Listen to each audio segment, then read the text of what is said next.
All right, so as you get better at this game, you're going to start developing a skill called mental projection. So at the beginning of every round, based on your past experience, it's always good to go into the round with an assumption or educated assumption on where you think people will start or play. You might have an idea at the beginning of the round of where you think they're going to be, based on the past games you played on Icebox, but that might change because of how these people are playing their particular setup. So for example, one that you'll never see might be like 4A, right? Just like chilling on A. Probably not going to happen because you're going to leave mid open completely, but you never know, right? Something might end up happening on this game where you're like, well, this is now changing my original perception of what should be happening on this map. So now I need to know that this is a possibility too. Hello, my name is Worthy, a professional Valorant coach. If you're looking to climb the ranks and improve your overall gameplay, you definitely want to leave a like and a sub and enjoy the video. Typically speaking, if we were to go left to right on this map, what do you think is going to be the setup for a person or a team on defense playing this map? Like, where do you think they're going to be? So from left to right, yeah, and probably have someone around yellow on B, and maybe around the top of the site, like looking towards mid, or like even playing around kitchen maybe. And then one around like boiler, or like just looking at mid, and then two on A. So maybe somebody pushes up at the beginning of the round through the rope, or like they're chilling on rafters.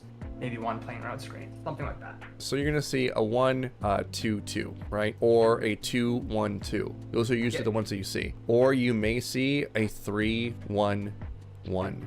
It's always going to be this kind of consistency. Like, there's not that much diversity. Now, where things start changing a little bit is when you're playing against teams other than in ranked, where they're going to start being aggressive and taking map control, taking mid control, all that kind of stuff, right? So, you know, pushing someone down through here, having another person flash for them, like a KO flash right here as they pop out, like stuff like that is going to happen a lot more.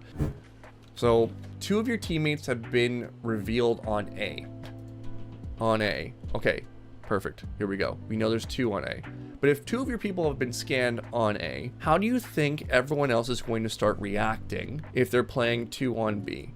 They're gonna, well, from B, they may potentially start flanking. They could. Yeah, that's a possibility. Or they're going to start moving in general. They're going to start moving. This is why I always say the path to victory is through the eyes of the opponent. So if we got two revealed and then KO throws his knife, otherwise it would have been three.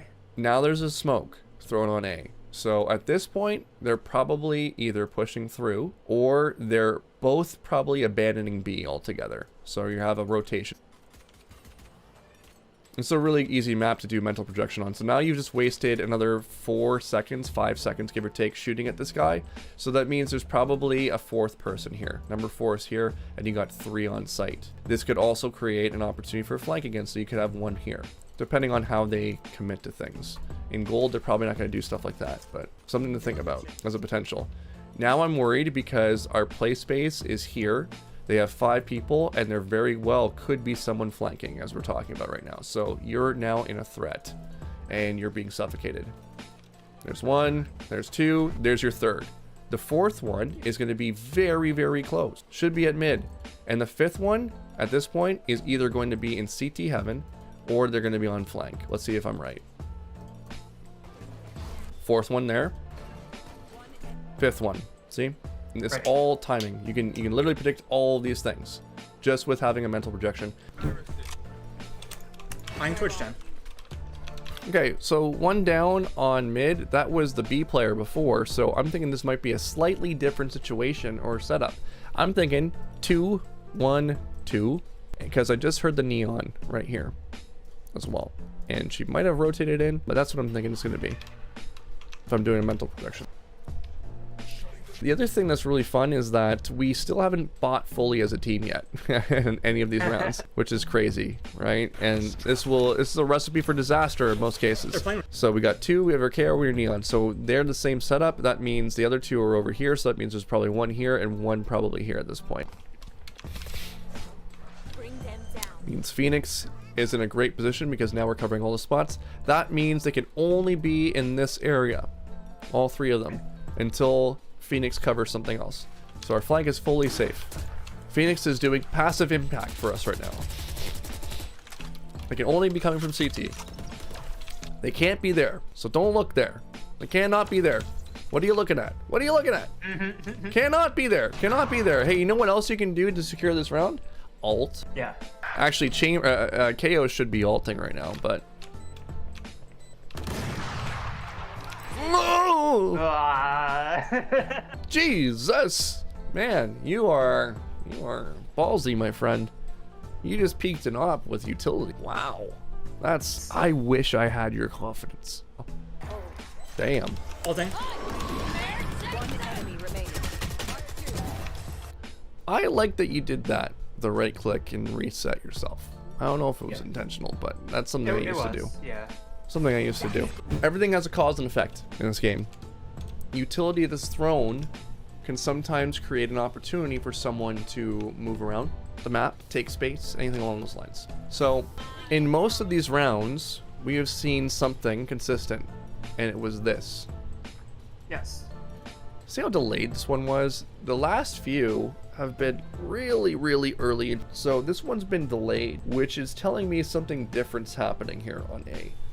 And it could be that people are pushing up A main and trying to take space. On top of that, Viper just ulted probably right over here. I'm not sure where it is. So I'm thinking that they're probably moving up on A, knowing that we're outside B. There's a high risk of that happening.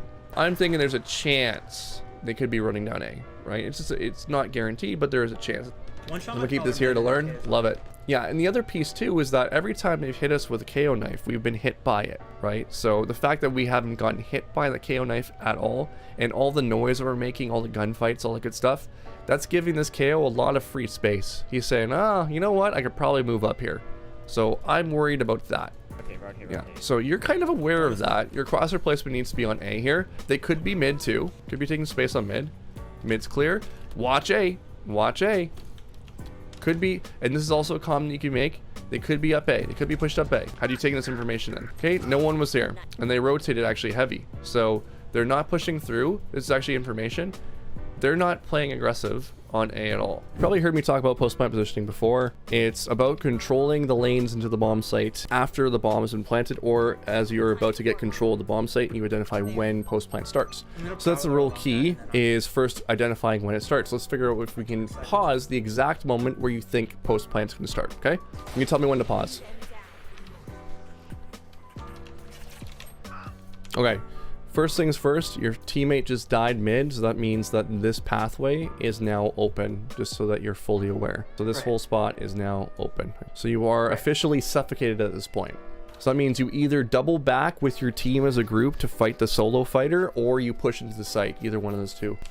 Just start thinking about post plant now. Normal rule of thumb is you need 2 people dead for post plant to start, right? You want it before you start planting the bomb. In this case, they fall back and they don't commit anyone to that. So post plant in this case would start right here. This is where it starts.